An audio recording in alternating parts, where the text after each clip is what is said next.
Good evening, children. I hope you would have gone through few properties and results that was given to you. Just to recollect it, what are the headings that we have seen in the previous class means? The first one is polar form of a complex number, and then Euler's form of a complex number. Then we have seen how to find argument theta, principal argument theta using two steps. Step 1 is finding alpha using the formula tan inverse of modulus y by x, and then calculating theta according to the quadrant, right? So using that technique, we will see one problem in this class. And problem number 51, write, this is one complex number, you can easily say this is a complex number. Write this complex number in polar form. We know already what is meant by polar form. So what we are doing is we are writing this complex number, and this should be converted into this format. This is called polar form. So r into cos theta plus I sin theta. Actually our aim is to find what is r and what is theta. That is our aim. So if we can able to find r and theta, we can express this complex number in polar form. Okay, I said in that class r means modulus. You know very well how to find modulus of a complex number. We have a formula, r is equal to root of a square plus b square. What is a? Real part. What is b? Imaginary part. So real part means 3 square plus imaginary part is minus root 3. So minus root 3 whole square. Simplifying, we are getting r is equal to root 12. Can be written as 2 root 3. How? Don't ask how it is 2 root 3. Because 12 can be split as 4 into 3. 4 is taken outside the root, so 2 root 3. So actually we found out r. The only thing left is we need to find theta, right? What I said in the previous class, how to find principal argument theta? 2 steps. What are the 2 steps?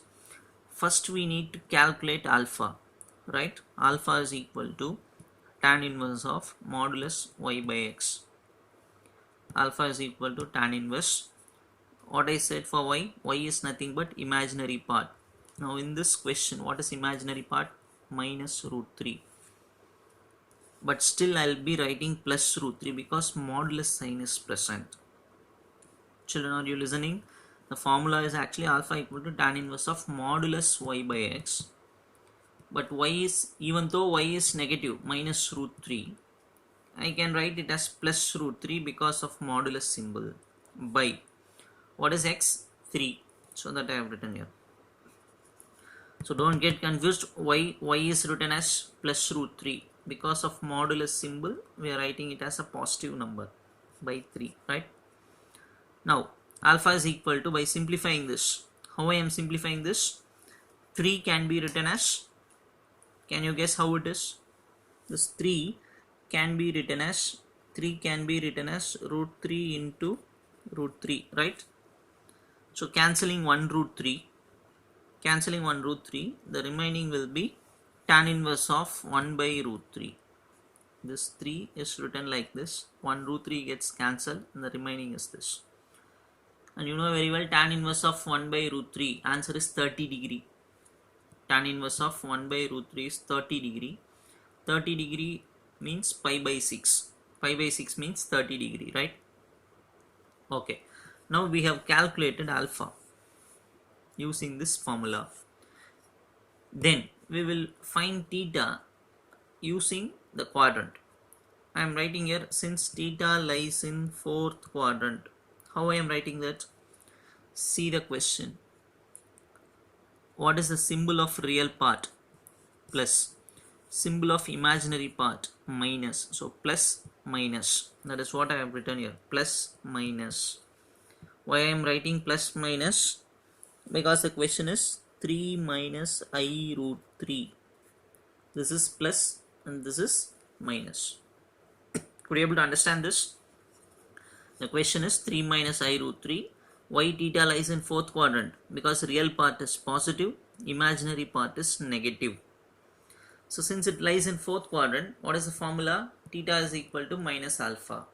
Theta equal to alpha value we know pi by 6 minus alpha means minus pi by 6.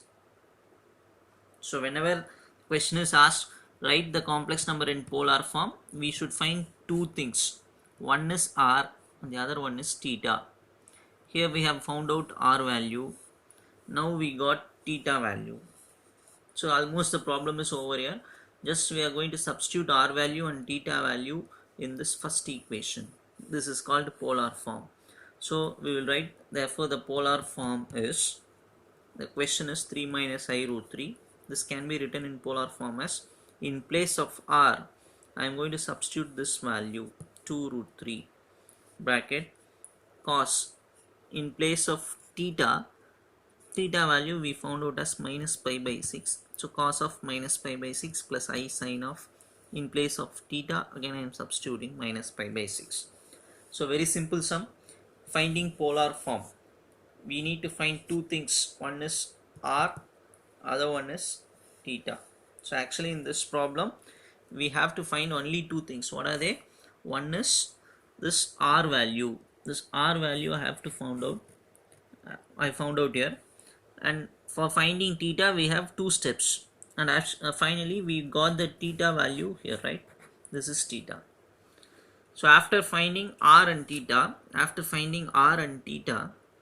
we should substitute those two in this first equation and getting the result like this. I hope you would have understood what is meant by polar form and how to transfer the complex number into a polar form, right? We will see another problem. Question number 52. If one condition is given to us, this is a complex number into another complex number into, it goes on like this, is equal to a plus ib. If this product is equal to a plus ib, show that they are asking us to prove this result, that is x1 square plus y1 square into x2 square plus y2 square into x3 square plus y3 square, etc.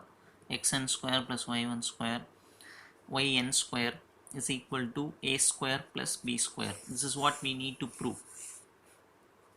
Again, this is simple sum.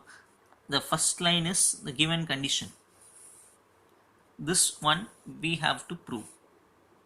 First line is given condition. This line we should prove.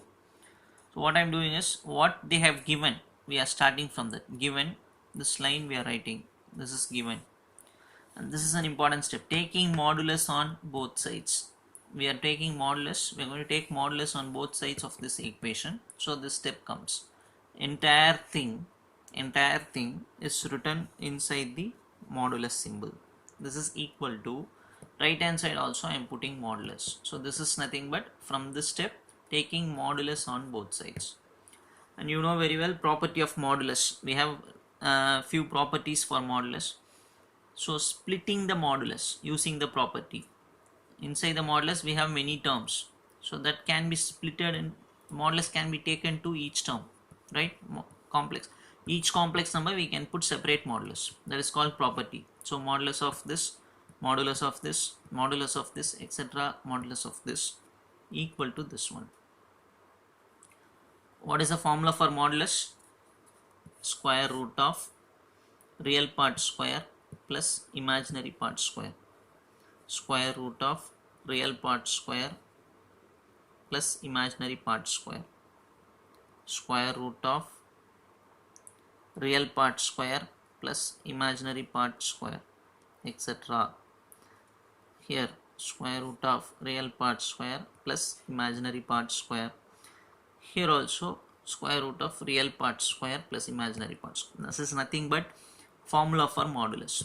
We are applying formula for modulus. So this term comes.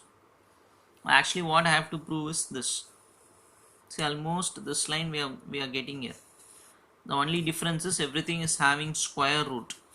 So what we have to do? Squaring both sides we get. So both sides we are going to put square. Square, if I put, root will get cancelled. So that this without root we will be having all the terms, which is nothing but the result that we need to prove. Be able to understand this?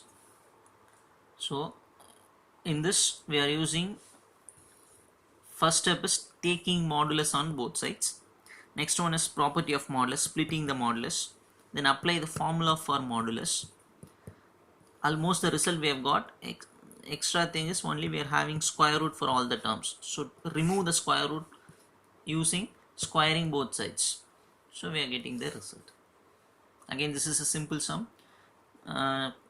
Already I asked you to practice one problem, that is problem number 50. Practice that also and write up to this 50-second sum in your notebook, right? Thank you, children.